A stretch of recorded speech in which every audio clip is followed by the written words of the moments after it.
where we produce some people, where the Celtics and Jason Tatum have reportedly agreed on the largest contract in NBA history, $314 million over 5 years.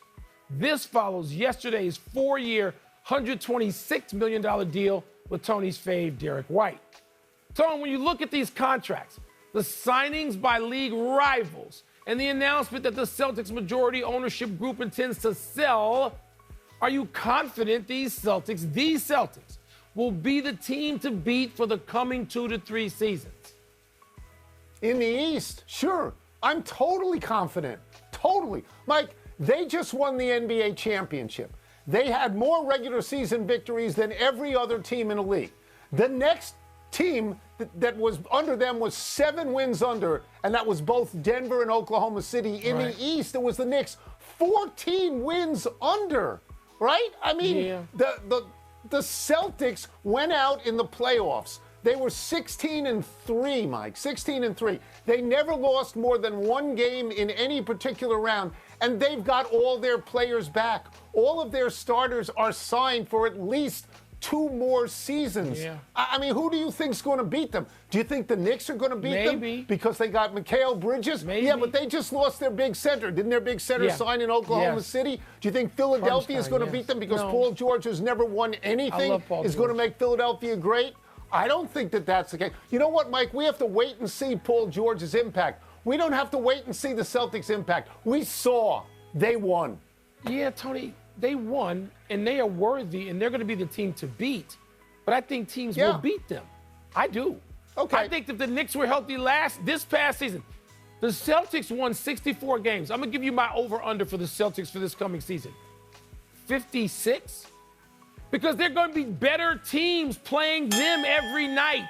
All right? Not just in the West, but in the East. Indiana's going to get a little better. There's some dogs in the East. I know that. But, Tony, no. I just think there are too many teams that I'm going to run out and say, look, nobody's repeated in a while in the NBA. Nobody. That's right. I mean, so the Warriors, when they were stacked, they were able to repeat. Bird, Parrish, McHale, and DJ couldn't repeat. Why do I think these guys are going to repeat? I don't. So I think they are the team to beat in terms of betting, BET. That's what I'm saying. You know, ESPN bet, but man, and the Knicks. They have all their players, You were just hating on the Knicks. I don't understand I'm not hating. Mike, that's just not true. Boston's better. That's what I'm saying. All right. And if Porzingis gets out of this surgery healthy, Boston is a lot better. We're still waiting on that. That's what I'm saying. It's been a busy start to NBA free agency. Here to help us sort through it is our great friend, ESPN senior NBA writer Brian Windhorst. Brian, let's start with this. The Warriors lost Klay Thompson, who is a stalwart of all those championship teams. They lost Chris Paul, who was there briefly. Me personally, I think it's over for them. I think that it's time to go to history on the Golden State Warriors. The Warriors, at least as we knew them. In your opinion, do they have any moves left? You may be right about them being out of contention for championship status. They do have some moves left. They did sign DeAnthony Melton yesterday. Now, I know that DeAnthony Melton, signing him the day that Klay Thompson leaves, feels a little limp. But that actually is a pretty shrewd signing. If he's healthy, he can really help them defensively. Plus, they're betting on Brandon Pajemski getting better. But really what you're asking me is there a big trade? That's what you're really asking me. And the answer is yes, I believe they are in position to make a big trade. They own 4 first-round picks they can trade. They have a bunch of expiring salary. And they have some interesting young players. Now, they don't want to part with them. I don't know if that big trade is going to happen this summer. But that big trade could happen during the season or next year. They are armed with the ammo to get into the market for a big trade. They're dipping their toes in the water for Lauri Markkanen, which would be an interesting acquisition. That would be kind of a Porzingis type acquisition, but they may not get that done. But just, they do make big deals. Let's see what happens over the next few months. Brian, let's zero in specifically on Klay Thompson for a second. He said to LeBron, thanks, but no thanks. Said to his dad, Michael, who I've known forever, Pops, I love you, but Brian, don't tell me this is about state taxes. Why is Klay Thompson winding up with the Mavericks and not the Lakers? Because the Mavericks are a great fit. They are a championship contender today, not theoretically, not we'll see how it goes with the new coach, not if we make 3 other moves, not if they stay healthy. They're a championship contender today. Not to mention that, they have a spot where he can walk right into. You saw in the finals, they got plenty of three-pointers, but they just couldn't hit them. Those are now going to be Klay Thompson shots.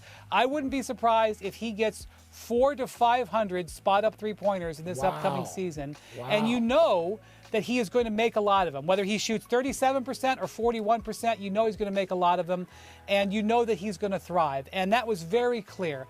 And Jason Kidd and Nico Harrison were sitting here in L.A. when free agency opened, and they said, here's our 5-point plan. Here's what you're going to do. Not only that, he knew for months he was not going to play for the Warriors. He knew it was over. So he spent the spring recruiting, scouting, watching where he was going to go. He watched the Mavericks play. So this just checked a lot of boxes. I do think the Lakers were in there. It wasn't like he didn't consider him. He did consider him, but the Mavericks made a ton of sense. Nico Harrison getting it done again. Let's go to Philly. Daryl Morey, of course, has landed Paul George to go with Misters Embiid and Maxey. Brian, I don't consider this a big three necessarily, but maybe Daryl Morey does. He still seems to love his stars. Can this model work? So I guess I'm asking you, if with this roster, Philly can be at least top 3 in the East, at minimum they got to be that, right? They can be. Look, I'm a little bit fatigued of the big Paul George acquisition in the summer. This is the 4th time in like the last 8 years he's been a big summer acquisition. Oklahoma City traded for him. Then they re-signed him. Big deal, big deal. Then the Clippers got him. Big deal. Now he's going to the 76ers. All of those places, he's had beautiful moments, and it hasn't worked out for various reasons. So I'm just going to step back and wait and watch. The reason I think that this is a special moment is that Philly only had one choice. It wasn't like there were 4 max free agents they could choose from. There was one guy available that they could offer, that they could truly try to get.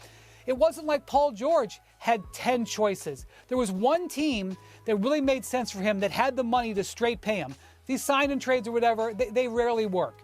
And that match between those two parties was perfect. It is exactly the type of player they need. He won't get in Maxey's way. He won't get in Embiid's way. You need a player like that to go up against the Celtics. And so if you're looking for a reason to talk yourself into why this match is going to work, it's because this pairing is really well set up. But I have been here before in July thinking that a Paul George arrival is going to change the face of the league. And we've seen moments we haven't seen that actually happen yet.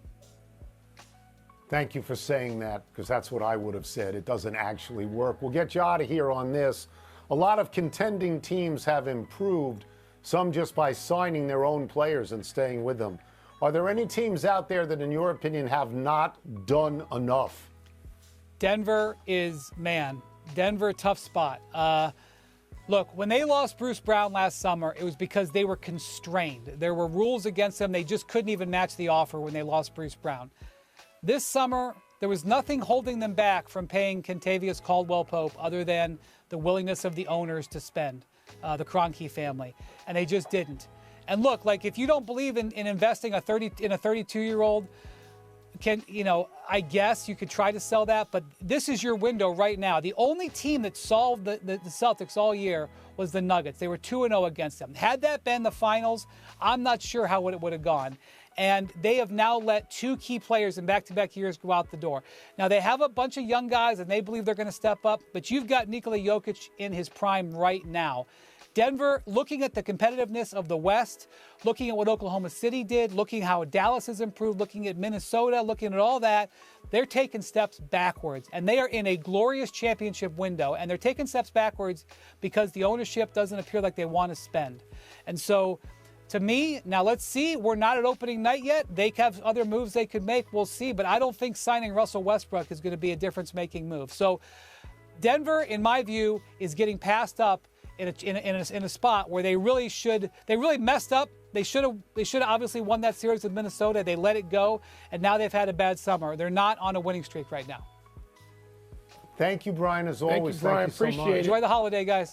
Let's go to the big finish. Let's do it. Donovan Mitchell and the Cavs agreed on a 3-year, $150 million max extension. Your thoughts? How can you ever be critical of a guy signing for $50 million a year? A little surprised. I thought he might go elsewhere, but $50 million a year, that seals it, doesn't it? The Stros, the aforementioned Astros, have won 9 of 10. How significant? Didn't I talk about this about 5 minutes ago that I said they were the hottest team in baseball? That's what I think I said. The Miami Marlins are moving on from former American League batting champ Tim Anderson, who you know well. Does that make sense? What happened to Anderson? He's just fallen off the table from a guy who was supposed to lead a team and be maybe a really good hitter on a World Series caliber team to just out. Nationals top prospect James Wood singled in his major league debut. We break that down, Mr. Nats. Yeah, I think it was a 1-2 count. He worked it to 3-2 when he got Wood on the ball and he got a single. He got a standing ovation before he even batted, which was nice, but the Nats lose. Last one, WNBA tonight, Lynx and Liberty. Who you got? Numbers 1 and 3 teams in terms of winning percentage in the league. I got a clicker. I'm going to watch that game. No big soccer for me tonight. I'm so watching gutless. So gutless. Pick the Liberty, I-95. We're out of time. Try to do better the next time. I'm Tony Kornheiser. I'm Mike Wilbon. Same time tomorrow, Knuckleheads.